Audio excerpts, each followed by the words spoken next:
Hey everyone, welcome back to Chaotic Strategies TCG. Today we're going over a Magic the Gathering deck profile that my buddy Brandon built. We're going over a Chandra Burn style deck. He spent a lot of time and effort over the last couple years building this deck, getting it to where he liked it, and then he's letting me borrow it to use to kind of get into the game and learn how to play the game, and it's been a great beginner deck for me. In my opinion, this deck does better against a bigger board. You got more opponents instead of just like a one-on-one basis, because this deck deals damage to everybody in most cases, not just one-on-one. It specifically says all opponents. So it's just an all-around very great burn style deck. It's right up my alley for my play style. So instead of sitting here talking about it all day, let's get right over to the deck profile.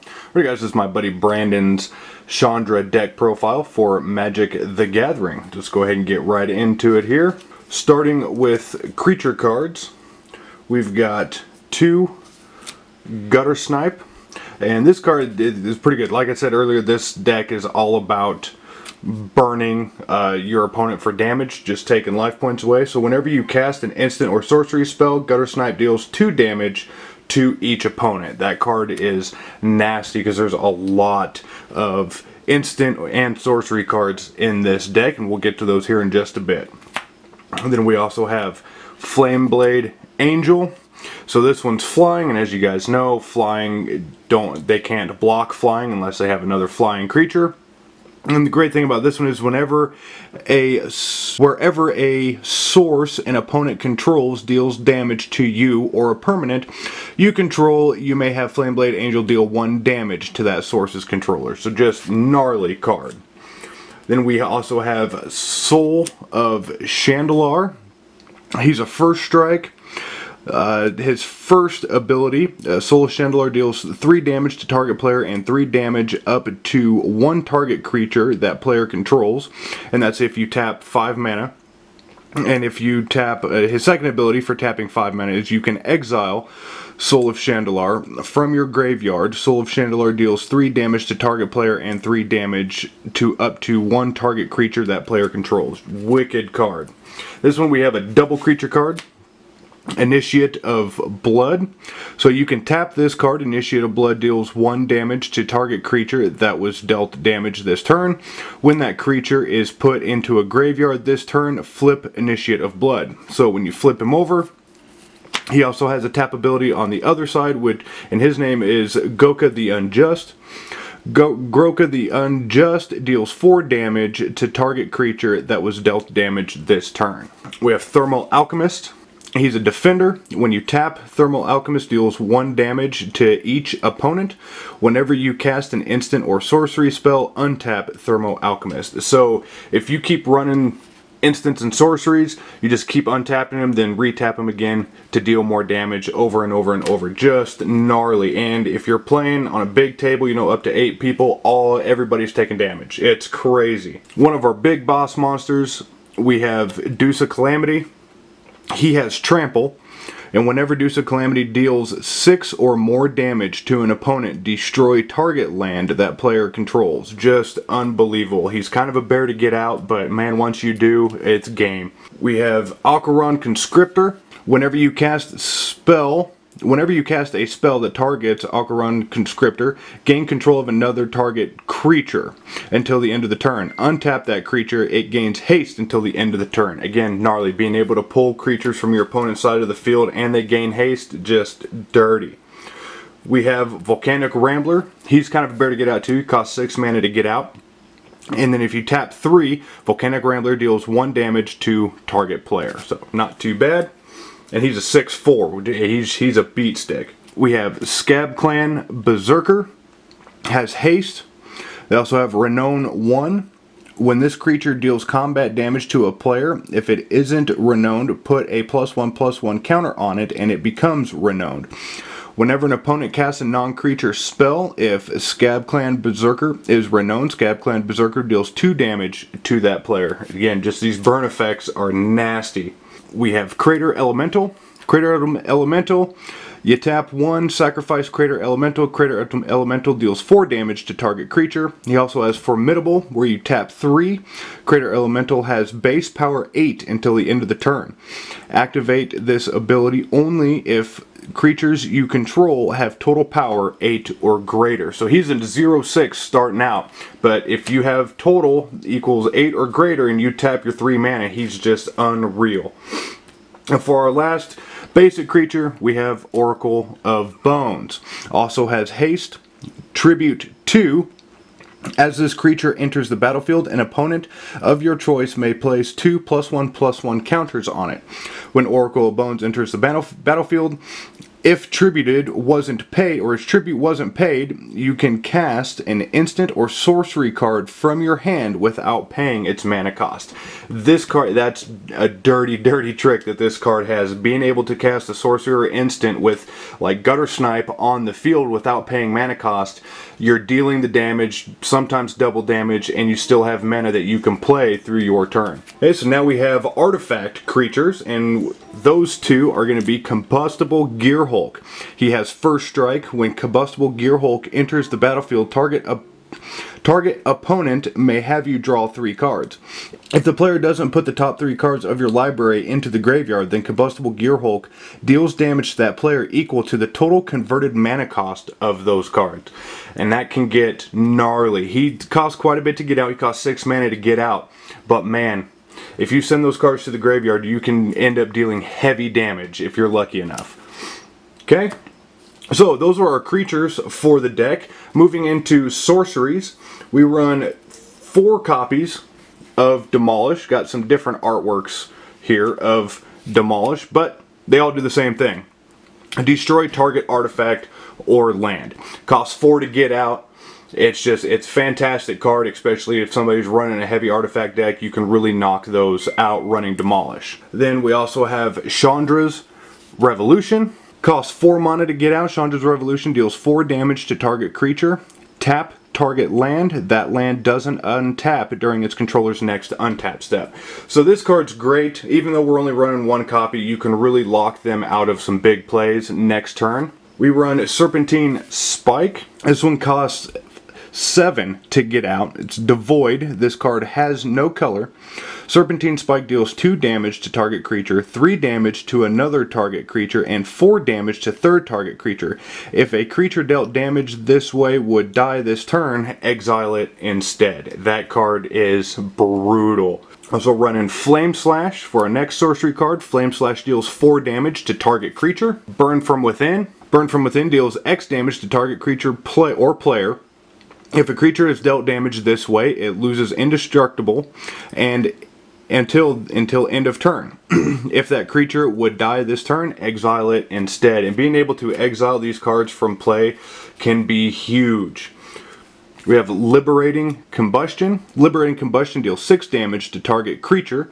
You may search your library and or graveyard for a card named Chandra Pyrogenius, reveal it, and put it into your hand. If you search your library this way, shuffle it. Also run Boiling Earth. Boiling Earth deals 1 damage to each creature your opponent controls. Also has Awaken 4.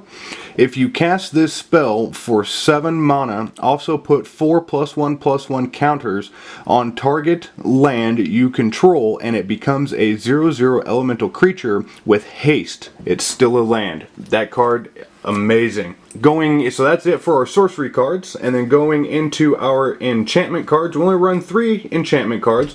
First one is Dictate of the Twin Gods. It says Flash. If a source would deal damage to a permanent or player, it deals double that damage to the permanent or player instead. So you can kind of see how quickly this deck can just start burning people once it starts rolling. Also run Goblin Slide. Whenever you cast a non-creature spell, you may pay 1 mana. If you do, put a 1/1 red goblin counter token with haste onto the field. And then for our last enchantment, this is an enchant creature. We have Kumano's Blessing. You may play Kumano's Blessing anytime you will play an instant. If a creature dealt damage by enchanted creature this turn would be put into a graveyard, remove it from the game instead. Another exile card. Okay, so moving on into our instances. We run 2 Ravaging Blaze. Ravaging Blaze deals X damage to target creature. Spell Mastery, if there are 2 or more instant and or sorcery spell cards in your graveyard, Ravaging Blaze also deals X damage to that creature's controller. So if you end up playing this late game, it can be nasty for how many sorcery and instances are in this deck. We're also running 2 copies of Wild Slash. If you control a creature with power 4 or greater, damage can't be prevented this turn. Wild Slash deals 2 damage to target creature or player. So, having a creature that has 4 or more, they can't negate that card. Other instant, we have Tear of Valakut. Tears of Valakut can't be countered by spells or ability. Tears of Valakut deal 5 damage to target creature with flying. So if you're running against somebody who's got heavy flying monsters, 5 damage, that's a lot. Also running Heat Ray. Heat Ray deals X damage to target creature. So again, anytime you have an X, it's just how many mana you tap on top of the one that you need, and that's how much damage it's going to deal. So it can deal quite a bit. Another instant is going to be Overblaze. Each time target permanent would deal damage to a creature or player this turn, it deals double that damage to that creature or player instead. Splice onto Arcane by tapping 4.